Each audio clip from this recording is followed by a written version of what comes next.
ఆంధ్రప్రదేశ్ రాష్ట్ర ప్రభుత్వ ఉద్యోగులు మరియు పెన్షనర్లకు సంబంధించిన అత్యంత కీలకమైన 12వ వేతన సవరణ సంఘం ఏర్పాటు విషయంలో ఒక ముఖ్యమైన ముందడుగు పడింది. దీనికి సంబంధించి గ్రీన్ సిగ్నల్ లభించినట్లు అధికారిక వర్గాల నుండి సమాచారం అందుతుంది. గత కొంతకాలంగా వేతన సవరణ కోసం ఎదురు చూస్తున్న లక్షలాది మంది ఉద్యోగుల ఆశలకు ఇది ఒక కొత్త ఊపిరి పోసింది. పాత వేతన ఒప్పందం ముగిస్తుండటంతో పెరిగిన ధరలకు అనుగుణంగా జీతాలను పెంచాల్సిన బాధ్యత ప్రభుత్వంపై ఉంది. అందుకే ఈ 12వ పిఆర్సీ నియామకం అనేది కేవలం ఒక పరిపాలన ప్రక్రియ మాత్రమే కాదు. అది ఉద్యోగుల జీవన ప్రమాణాలను మెరుగుపరిచే ఒక గొప్ప అవకాశం. ఈ ప్రక్రియ వేగవంతం కావడం వల్ల భవిష్యత్తులో కొత్త వేతనాలు అమలుకు మార్గం సుగమం అవుతుంది.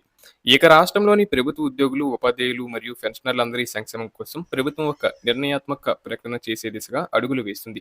కేవలం పిఆర్సీని ప్రకటించడమే కాకుండా కొత్త వేతనాలు అమల్లోకి రావడానికి పట్టే సమయాన్ని దృష్టిలో ఉంచుకొని తక్షణ ఉపశమనంగా కనీసం 31% మధ్యంతర భృతి ఇవ్వాలని ఉద్యోగ సంఘాలు ప్రధానంగా డిమాండ్ చేస్తున్నాయి.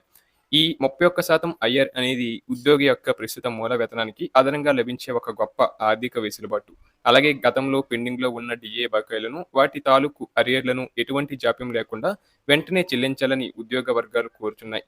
ధరల పెరుగుదల దృష్ట్యా ఈ బకాయిలు చెల్లింపు అనేది ఉద్యోగుల ఆర్థిక అవసరాలకు ఎంతో తోడ్పడుతుంది. ప్రస్తుతం రాష్ట్ర వ్యాప్తంగా ఉద్యోగులు మరియు పెన్షనర్లు తమ హక్కుల సాధన కోసం నిర్వహిస్తున్న ధర్నాలు, ఆందోళనకు మేము పూర్తి స్థాయిలో సంఘీభావం ప్రకటిస్తున్నాం. ఉద్యోగుల డిమాండ్లు కేవలం కోరికలు మాత్రమే కావు, అవి వారి కష్టార్జితానికి సంబంధించిన హక్కులు.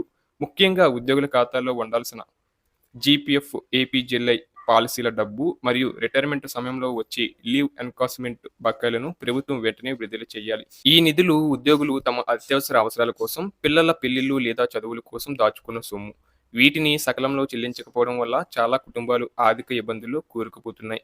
మరొక అత్యంత మానవీయమైన డిమాండ్ ఏంటంటే, ఒక ప్రభుత్వ ఉద్యోగి 30 నుంచి 35 ఏళ్ల పాటు నిరంతరాయంగా సేవలు అందించి పదవి విరమణ చేసిన రోజునే వారికి రావాల్సిన అన్ని రకాల రిటైర్మెంట్ బెనిఫిట్స్ వారి చేతికి అందేలా చూడాలి. రిటైర్మెంట్ తర్వాత కూడా ఆఫీసుల చుట్టూ, ట్రెజరీల చుట్టూ తిరగడం అనేది ఆ వృద్ధ ఉద్యోగులకు చేసే అవమానం వంటిది. అందుకే రిటైర్డ్ అయిన రోజే అన్ని బకాయిలు చెల్లింపు అనే నిబంధనను ప్రభుత్వం యుద్ధ ప్రాతిపదికన అమలు చేయాలి. ఇలా చేయడం వల్ల రిటైర్డ్ ఉద్యోగులకు తమ వృద్ధాప్యంలో ఒక భరోసా మరియు ఆత్మగౌరవం లభిస్తాయి. నిజానికి ఇప్పటివరకు ప్రభుత్వం కొన్ని పాత ఆర్థిక బకాయిలను మాత్రమే చెల్లిస్తూ వస్తుంది. కానీ ఇది ఒక తాత్కాలిక ఉపశమనం మాత్రమే.